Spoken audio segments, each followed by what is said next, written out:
Hello, friends. Welcome back. This is John Laxmi inviting you to another episode of my Zoom Out series. This is a series in which we take a topic and examine it by zooming out, by stepping aside and viewing it from multiple angles and getting a better understanding.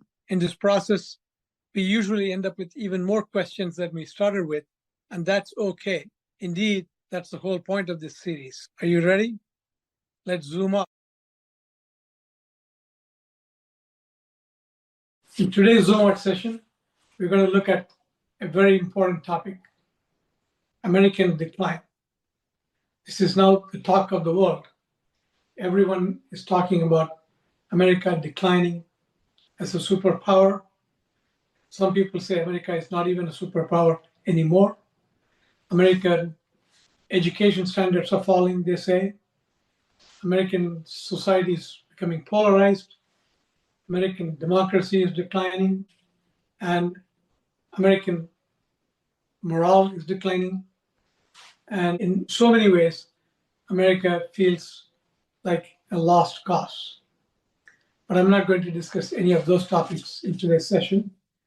I'm going to be focusing on three areas of decline. And in these three areas, decline has been good news. In fact, decline has been great news. So let me reveal that we are about to study American decline, which could be a MAGA story, make America great again. What are these three areas where America has been declining, which is good for us? Number one is crime. Crime news is all over our television channels and all news publications. You turn the evening news on, you hear of murder and mayhem. Just last week, a guy went to Brown University, an Ivy League university in the Northeast, and killed two people, and he went to MIT and killed a professor there. Before that, we heard about the assassination of Charlie Kirk, a young harmless man, a political evangelist. He was killed by another young man. And there were two assassination attempts on Trump's life. And all over the American cities, there is fear that crime is growing.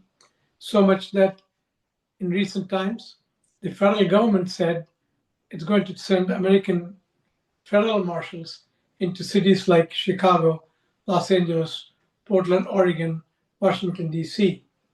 What's going on? Is crime getting out of control in the United States? No, that's not what's happening. In fact, there's very, very good news on violent crime. Violent crime generally is defined as murder, robbery, rape, aggravated assault.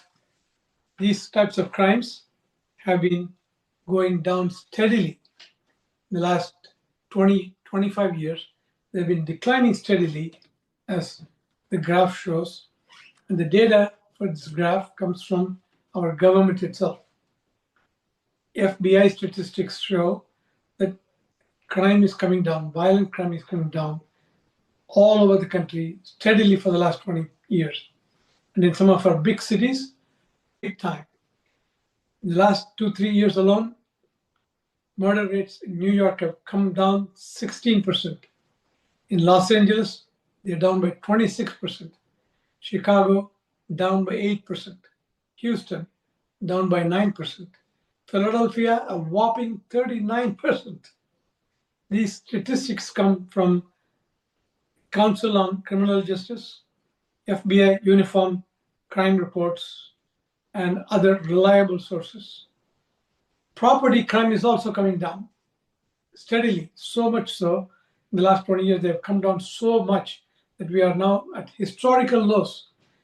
The violent crime and property crime are down today to levels that they were in the late 1960s.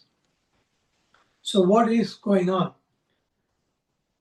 We don't know exactly. The statistics are clear. Many of the statistics I've cited here come from reputable sources. And if you want to study this in greater depth, I would recommend highly a podcaster named Jeff Asher. He runs a Substack called Jeffelytics, Jeff-Analytics, like analytics. The data is clear. Crime has been coming down steadily for the last 20, 25 years. Our cities are safer today than they've ever been before. Why has crime fallen so much? That's something that sociologists will study and write books about in the next 10, 20 years. Many, many factors may be at work.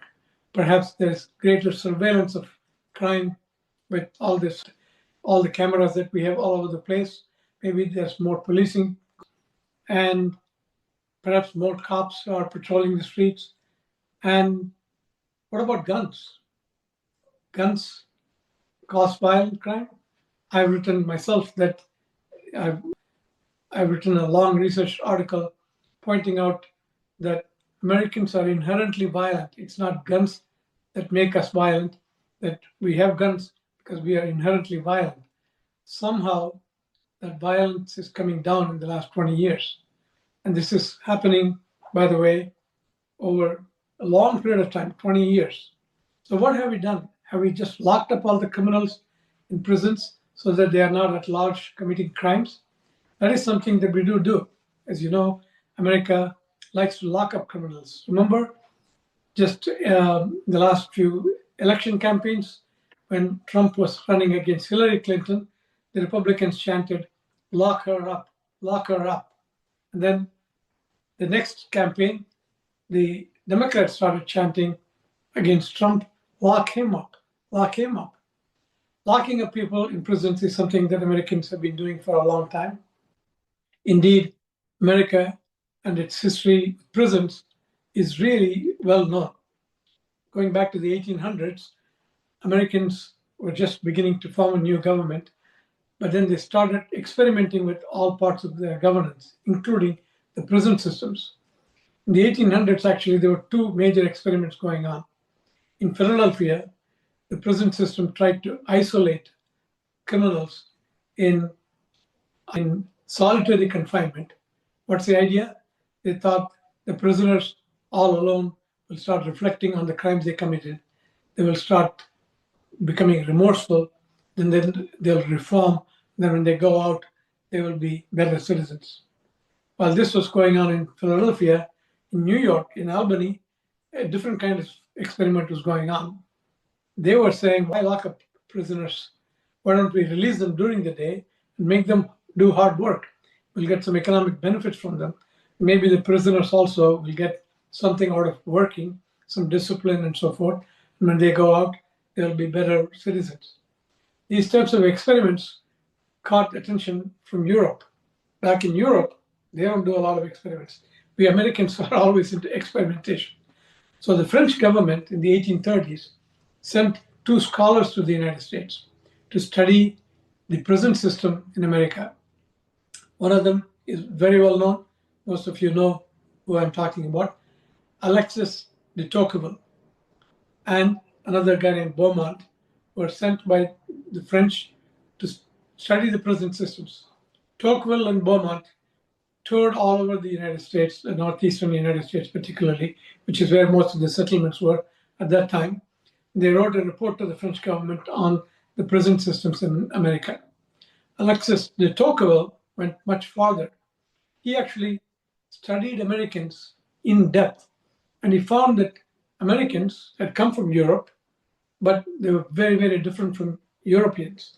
The way we lived here, the way we organized ourselves, our civic life, governance structures, the trust that we had in our government, especially local government, and our tendency to form associations to solve problems.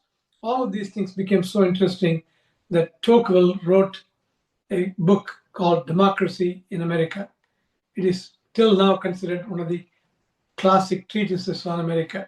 I encourage everyone to read it if you have not read it. Well, on to the prison system. In the 1900s, America became industrialized, and people started moving from rural places to the cities where more crime happens. And crime particularly grew, especially in the early years of the 1900s. 1920s were full of crime. You've heard all the stories of mafia and the bootleggers and so forth. And as 20th century went on, we had more and more people incarcerated in our prisons. So much so that by the 1980s, America had the highest rate of incarceration of adult men among all developed countries. This was really quite a shame. But then our courts started ordering our prisons to try to deal with prisoners more humanely, subject them to rehabilitation programs and other things. And slowly but steadily, the incarceration rates in American prisons have been declining in the last 20 years. 20 years or more, we have been seeing a steady decline in the prison population in the United States. We say young people commit more crimes, but juvenile errors also have been coming down. Look at this chart. It's been coming down steadily since the 1990s till the recent years.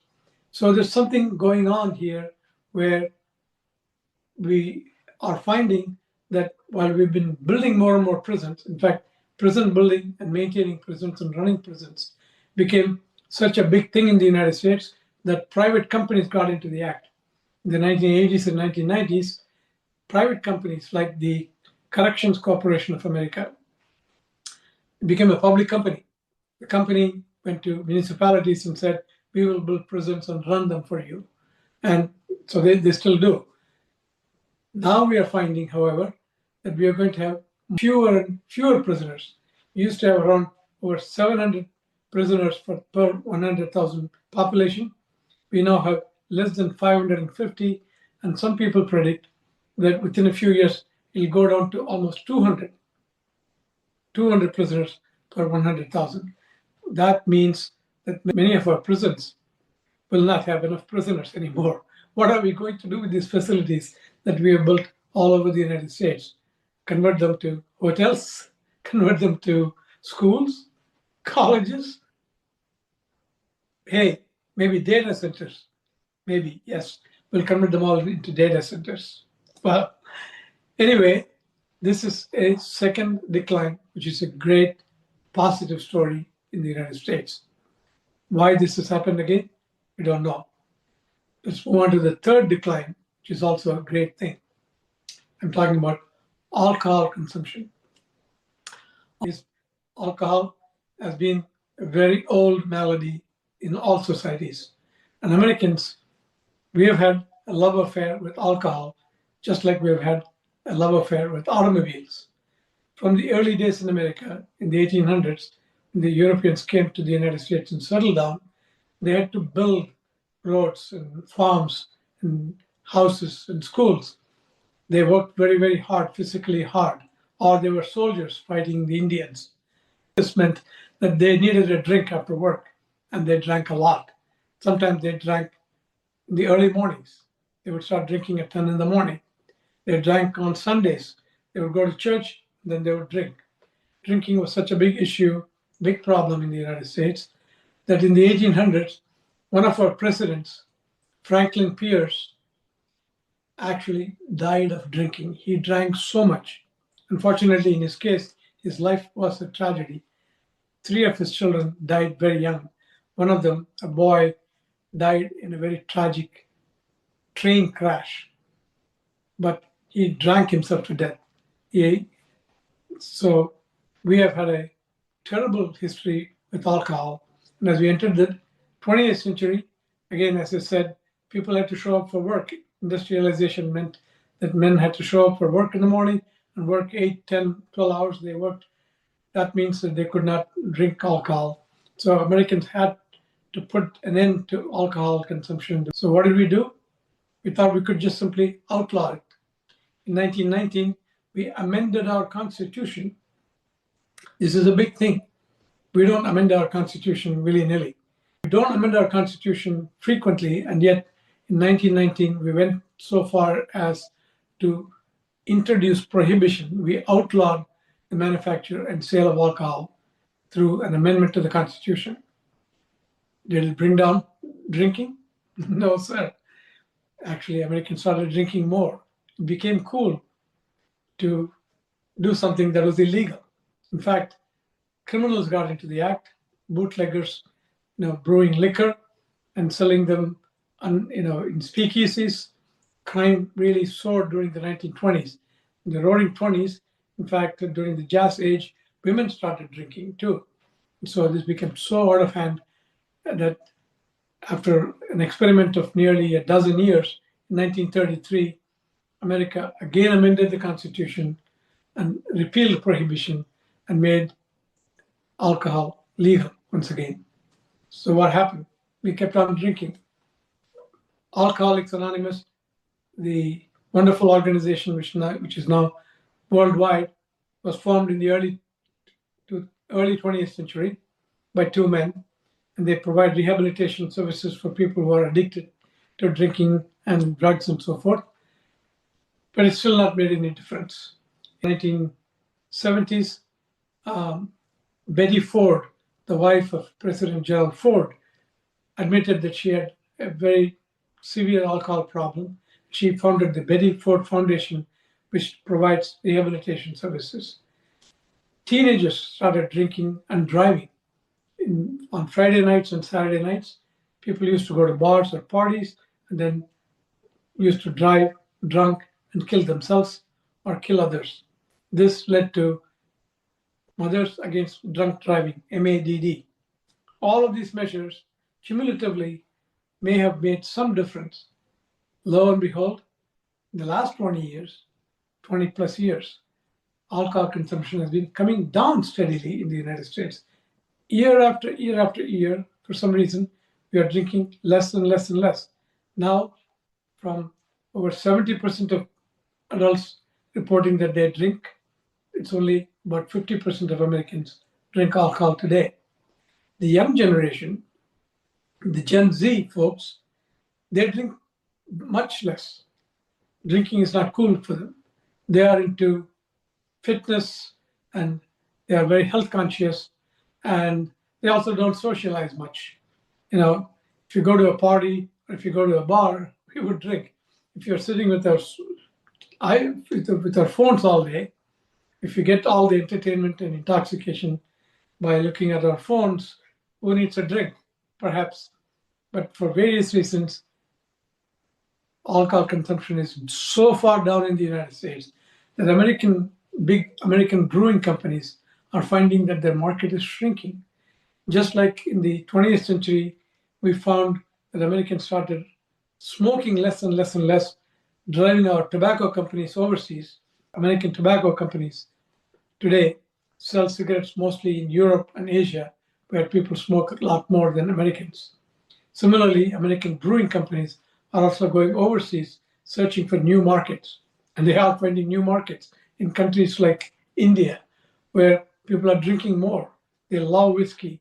They love particularly branded American whiskey. But we in the United States are drinking less and less and less.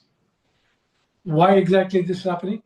We don't know. Again, during the last 20 years, all these three declines I reported on: lower crime, lower incarceration rates, lower drinking of alcohol, all of these have happened regardless of who the president is. We have had Republican presidents, we have had Democratic presidents, almost in equal measure. 12 years of Republican presidents, 12 years of Democratic presidents. Bush, the first 8 years, then Obama for 8 years, 4 years of Trump, 4 years of Biden, and actually Bush and Trump, they don't drink. They don't drink alcohol. Bush used to drink alcohol. He gave it up. Trump doesn't drink alcohol at all. His brother died of drinking, and he doesn't drink alcohol at all. But those are not the reason why Americans have sobered up. It's not that the American government did something dramatic to bring down crime or incarceration or alcohol consumption. All of this has happened because of we the people, we are changing in inexorable ways, and we are driven by multitude of factors, and we are always changing. America is a conundrum. Just as we think America is going down to the dumps, we discover ourselves. My own thesis of how this is all happening is that America is always a society that always goes to the excesses, and then we try to moderate ourselves. And some of that may be happening. We will find out the root causes in time. But for now, I think we should celebrate the fact that in many, many ways, America has become a safer place, a more sober place, and a place where we can live a much better life. This episode is being taped just before Christmas 2025. So let's celebrate Merry Christmas and a Happy New Year to everyone. Cheers. Mind you, only one glass. Okay.